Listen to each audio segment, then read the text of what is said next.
Hello students.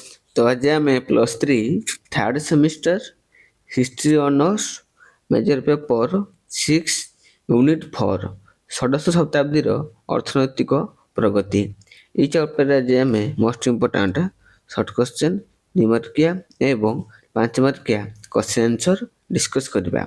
मु already major paper 5, 6, 7 class video करुच्ची तार प्लेलिस्ट मोर डिस्क्रिप्शन रे लिंक अच्छी क्लिक करके क्लास गुडी अटेंड कर पारंती एवं जदि आज क्लास रो पीडीएफ पे चाहते तेबे निश्चित रूपे टेलीग्राम ग्रुप रे ऐड हो जाओ।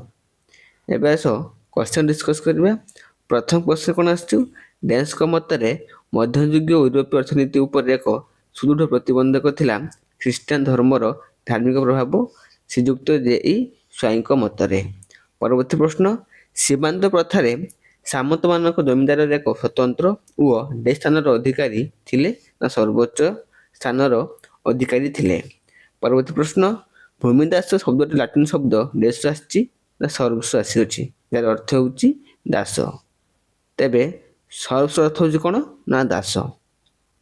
परवर्ती प्रश्न भूमिदास माने बाध्यतामूलक भाव में मालिक जमी रे सप्ताह को 3 दिन एवं फसल अमल समय रे 10 दिन बिना मजूरी काम करथुले 5 दिन बिना मजूरी से माने काम करथुले। को माने ना भूमिदास माने। परवर्ती प्रश्न देश कहते वाणिज्यवाद हेउची कौनसी एक देश को आत्मनिर्भरशील करने सकाशे एक प्रकार अर्थनैतिक संघर्ष। डॉक्टर पार्थसारथी गुप्ता कौन कहते ना कौनसी एक देश को इंडिपेंडेंट करने हेले तार अर्थनैतिक संघर्ष आनिबाकु पड़िबो। परवर्ती प्रश्न सीमांत युगरे मुद्रार प्रचलन जोगु देश पद्धतिर अंत होइथिला ना बाटर जोटा कि पण्य विनिमय व्यवस्थाटी अंत होइथिला। परवर्ती प्रश्न प्रोफेसर लुकासଙ୍କ मतरे मध्यवित्त श्रेणीर उत्थान तत्कालीन समाज को देश कर दी थाए ना कर्मठ कर दी थाए। परवर्ती क्वेश्चन एठुक आसीबा वाणिज्यवाद निष्पन्न होइछि वाणिज्यिक शब्दरू जार अर्थ हेउछि देश ना व्यावसायिक। परवर्ती प्रश्न महान अर्थनीतिज्ञ देश वाणिज्यवाद शब्द को सर्वप्रथमे पुस्तक वेल्थ ऑफ नेशन रे व्यवहार करथिले ना आडा स्मिथ। परवर्ती प्रश्न देश थिले जहाज निर्माण क्षेत्र रे अग्रणी देश ना नेदरलैंड थिला जहाज तैयारी क्षेत्र रे अग्रणी देश। परवर्ती प्रश्न उत्पादन रे वृद्धि जोगु साधन और देश श्रेणी वृद्धि घटिथिला ना श्रमिक श्रेणी वृद्धि घटिथिला। परवर्ती प्रश्न उत्कंठ ठंडा अंचल रे चाषी माने बहुत चक लगा जाउथु एक प्रकार लंगल व्यवहार करथिले जहाको देश कह जाए ना चार रुए कह जाए। कौन कह जाए ना चार रुए बोले कह जाए। परवर्ती प्रश्न फ्रांस से देश बैंक को सर्वप्रथमे चालू खाता रे जमा करिया पद्धति प्रतिष्ठा होइथिला ना नाइट स्टिमल बैंक। परवर्ती प्रश्न 16 शताब्दी बेलू देश अंचल घंटा तैयारी पई सुप्रसिद्ध थिला ना ब्लैक फॉरेस्ट अंचल। 1550 ख्रीष्टाब्द रे बेलू केवल इंग्लैंड रे 2 लाख टन देश कार्य कर उत्पादन कार्य कर। परवर्ती प्रश्न ख्रीष्ट देश शताब्दी बंधुक उद्भावन कर 1400 शताब्दी रे बंधुक उद्भावन कर। परवर्ती प्रश्न देश ख्रीष्टाब्द रे चषमार उद्भावन होइतिला 1280 ख्रीष्टाब्द रे। परवर्ती प्रश्न देश ख्रीष्टाब्द रे यांत्रिक घंटा उद्भावन कर 1300 ख्रीष्टाब्द रे। परवर्ती प्रश्न सरकार सर्वप्रथमे देशटारे रेशम वस्त्र बुणिवा कारखाना प्रतिष्ठा करथिले ना बर्लिन ठारे। परवर्ती प्रश्न देश वैज्ञानिक कैमेल नामक यंत्र उद्भावन करथिले जहा द्वारा जहाजर तळपट आवरण ऊपर को उठा जाई पारथुला ना डेनमार्क वैज्ञानिक माने। एबे आसुची गोटे शब्द रे उत्तर दियो। प्रथम क्वेश्चन कोन आसुची जमी हराइथिबा रम्य माने କେଉଁ ରୂପରେ ପରିଗଣିତ ହେଉଥିଲେ? ଦାସ ରୂପରେ ପରିଗଣିତ ହେଉଥିଲେ। ପରବର୍ତ୍ତୀ ପ୍ରଶ୍ନ, ମଧ୍ୟଯୁଗୀୟ ୟୁରୋପୀୟମାନଙ୍କ ଜୀବନ କେଉଁ ଦୁଇଟି ସତ୍ୟ ଉପରେ ଆଧାରିତ ଥିଲା?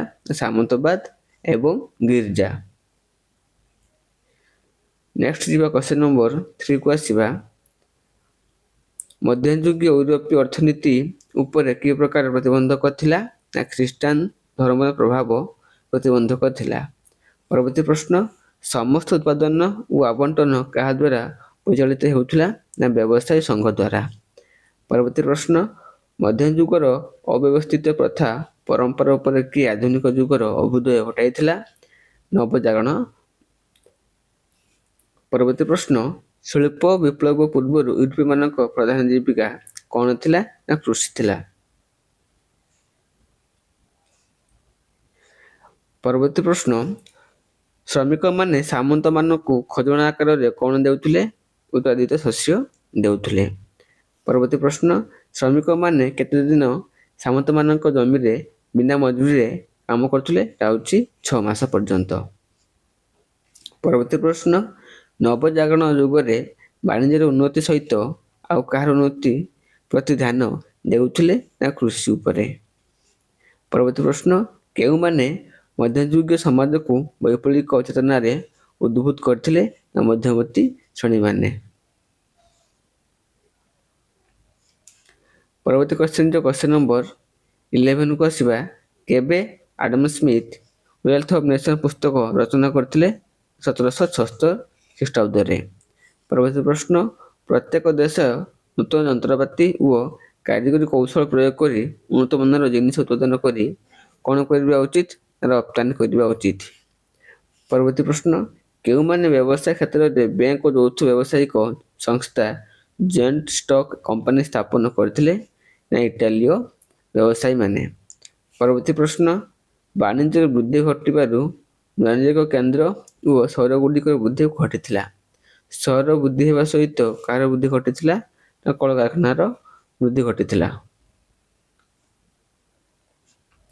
ପରବର୍ତ୍ତୀ ପ୍ରଶ୍ନ, ବ୍ୟବସାୟୀ ଓ କାରିଗରୀ ନିଜ ସ୍ୱାର୍ଥ ନିମନ୍ତେ ନିଜ ଭିତରେ ସମନ୍ୱୟ ସ୍ଥାପନ କରୁଥିଲେ, ତାହାକୁ କ'ଣ କୁହାଯାଉଥିଲା? ତାହାକୁ ଆମେ ସଂଘ ବୋଲି କହୁଥିଲୁ ବା କୁହାଯାଉଥିଲା। ନେକ୍ସଟ ଆସିବା ଦ୍ୱିମାରିଆ କ୍ୱେଶ୍ଚନ ଗୁଡ଼ିକ। ତ ଦ୍ୱିମାରିଆ କ୍ୱେଶ୍ଚନ ଗୁଡ଼ିକ ମୁଁ ନେକ୍ସଟ କ୍ଲାସରେ ଡିସ୍କସ୍ କରିବି। ଏବେ ମୁଁ ଧୀରେ ଧୀରେ ସ୍କୋର କରିକି ଯିବି, ଆପଣମାନେ ଷ୍ଟପ୍ କରିକି ପଢ଼ି ନିଅନ୍ତୁ କିମ୍ବା ସ୍କ୍ରିନଶଟ୍ଟି ନେଇ ନିଅନ୍ତୁ। ନେକ୍ସଟ ସବୁ ମୁଁ ଡିଟେଲ୍ସ ଭାବରେ କହିବି। ଭିଡ଼ିଓଟିକୁ ଷ୍ଟପ୍ କରିନିଅନ୍ତୁ ଏବଂ ଭଲ ଭାବରେ ପଢ଼ି ନିଅନ୍ତୁ କ୍ୱେଶ୍ଚନ ୱିଥ୍ ଆନ୍ସର। ବେଟର ହେବ ମୋ ଡିସ୍କ୍ରିପ୍ସନ୍ ମୋର ଟେଲିଗ୍ରାମ ଗ୍ରୁପ୍ର ଲିଙ୍କ୍ ଅଛି, ସେଠି କ୍ଲିକ୍ କରିକି ଗ୍ରୁପ୍ରେ ସମସ୍ତେ ଯାଇକି ଆଡ଼୍ ହେଇଯାଉ, ଯାହାଫଳରେ PDFଟି ପାଇପାରିବ। ଏବେ ଏଇଟା ହେଉଛି ଆପଣଙ୍କର 5 ମାର୍କିଆ କ୍ୱେଶ୍ଚନଠୁ ଆରମ୍ଭ ହୋଇଗଲା। ଭୂମଧ୍ୟ ସାଗରୀୟ ଅଞ୍ଚଳରୁ ଆଟଲାଣ୍ଟିକ ମହାସାଗରୀୟ ଅଞ୍ଚଳକୁ ଆର୍ଥିକ ଭାରସାମ୍ୟ ସ୍ଥାନାନ୍ତରିତ ହେବାର ପ୍ରମୁଖ କାରଣ ଗୁଡ଼ିକ କ'ଣ? କେଉଁ କାରଣ ଯୋଗୁଁ ଭୂମଧ୍ୟ ସାଗର ଅଞ୍ଚଳରୁ ଆଟଲାଣ୍ଟିକ ମହାସାଗର ମଧ୍ୟରେ ଆର୍ଥିକ ଭାରସାମ୍ୟ ସ୍ଥାନାନ୍ତରିତ ହୋଇଥିଲା? ତ ପ୍ରତ୍ୟେକ କ୍ୱେଶ୍ଚନ ବହୁତ ଗୁରୁତ୍ୱ ଅଛି ଏବଂ ଇମ୍ପୋର୍ଟାଣ୍ଟ କ୍ୱେଶ୍ଚନ ଗୁଡ଼ିକ। ସମସ୍ତେ ଯାଇକି ଗ୍ରୁପ୍ରେ ଆଡ଼୍ ହେଇଯାଉ ଏବଂ ଗୋଟେ ସମସ୍ତେ କମେଣ୍ଟ କର, ଯାହାଫଳରେ ମୋତେ ନେକ୍ସଟ ଭିଡ଼ିଓ ବନେଇବା ପାଇଁ ବହୁତ ଇନ୍ସପାୟାର କରିଥାଏ। ତ ସମସ୍ତେ ଗୋଟେ କମେଣ୍ଟ ନିଶ୍ଚିତ ରୂପରେ କର।